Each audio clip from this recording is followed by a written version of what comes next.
Hello, you fabulous people. It is tea time with Tia.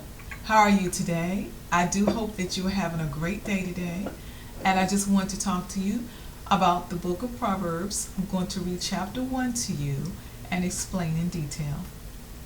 It goes like this. These are the Proverbs of Solomon, David's son, king of Israel. Their purpose is to teach people wisdom and discipline, to help them understand the insights of the wise. Their purpose is to teach people to live disciplined and successful lives, to help them to do what is right, just, and fair. These proverbs will give insight to the simple, knowledge and discernment to the young. Let the wise listen to these proverbs and become even wiser. Let those with understanding receive guidance by exploring the meaning in these proverbs and parables, the words of the wise and their riddles. Fear of the Lord is the foundation of true knowledge, but fools despise wisdom and discipline. Okay, what's going on here? Well, let's look at the author. The author was King Solomon. He was David's son, who was also a king. And David was a lover, he was a poet, and a warrior. However, Solomon took two things from David that was more apparent than the third. Solomon was a lover and he was a poet, and he will only fight when he needed to. So, with that being said, there were some things that Solomon did. He had so much wisdom given to him by Yahweh. And unfortunately, he had a little bit more going on, in the foolish area, right? Although he was so wise. Solomon had a lot of concubines and he had a lot of wives. Altogether, he had 1,000 women in his life. Can you imagine living during that time when women did not have the rights that we have today? Now, I'm assuming that they could have said no, they didn't want to be his wife, but he must have been really good looking and must have had a lot of charisma for 1,000 women to say yes to him, knowing that they could not have their share with him at their leisure. During that time, women did not just go to their king, when they wanted to. They could only come by the request of their king, right? So Solomon realized that at some point in his life that he didn't make the wisest decisions. So he left some things for us to ponder on to help us in our time. Because according to this scripture here, no matter how wise we are, we need more wisdom at different stages of our life. So let's go further deeper to this background. So it says, their purpose is to teach people wisdom and discipline.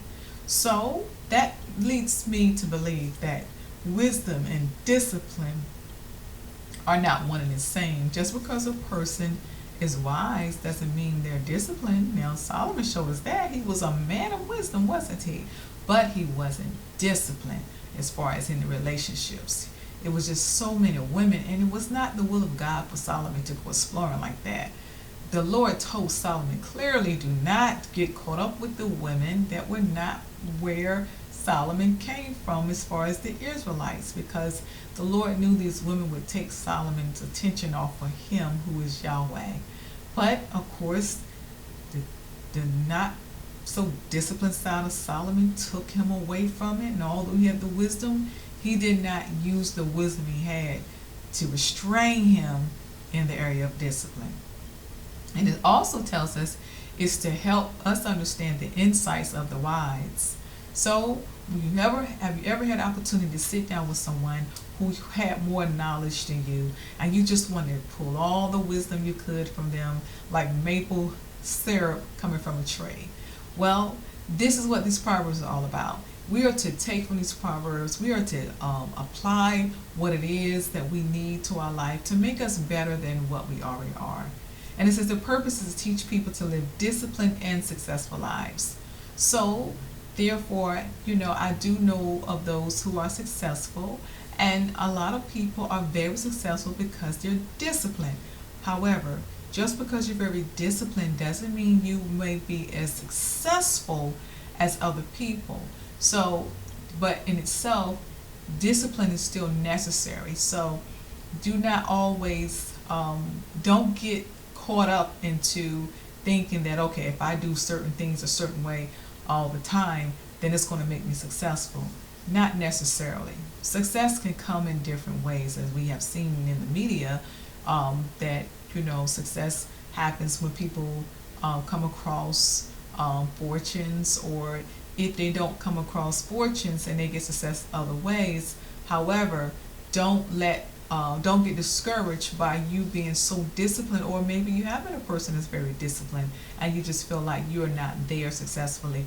Don't feel that you've missed something, because that's not always the case. And it also says to help us to do what is right, just, and fair. Now, one thing I do recall about Solomon in his story, that there was a time where he had to make certain decisions because the people had problems, and he was so good about making sure that he was a just judge, and he did what he wrote. He was fair, and he did what was right as far as when it came down to other people. His struggle again was in his personal life with romance, but he was really a good-hearted king that loved the people. Now it goes further to say, these proverbs will give insight to the simple, knowledge and discernment to the young. Now we always seem to think of young people as doing foolish things, and so therefore they need some discernment and they need some knowledge. So those of us who are older, it's important for us to pour into the young people, give them the knowledge that we have, let them know they can make it. We don't always have to be discreet with information when trying to educate them so they don't make the same mistakes we made. It's all right to be transparent as is necessary to help these young people, because they're facing some things that we were not facing when we were their age.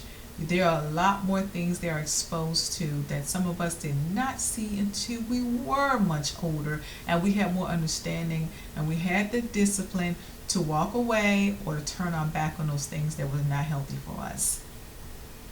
So it goes on to say, let the wise listen to these proverbs and become even wiser. So this tells me, though, that even you who are already wise, you can gain more wisdom. So we're never too high in understanding that we cannot get more understanding, okay? So that tells me again, another way of saying is, no one ever arrives to a plateau where they know it all. And it goes on to say, by exploring the meaning in these proverbs and parables, the words of the wise and their riddles. So this is how you are actually going to obtain this. You're going to listen to the proverbs and become wiser, okay? But it's going to be done as you receive guidance through exploring the meaning in the proverbs and the parables and the words of the wise and the riddles.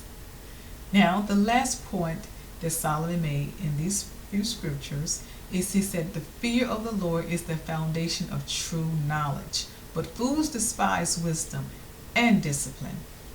So when we think of the fear of the Lord being the foundation of true knowledge, there are a lot of different beliefs in this world. And because of that, there's going to always be a controversy of what true knowledge is. Now, just because you have knowledge doesn't mean you have true knowledge. But if you fear the Lord, who is Yahweh, as Solomon made clear, then you do have true knowledge. So I hope these words have found you well. And until the next time you sit with me, God bless you. Enjoy your tea.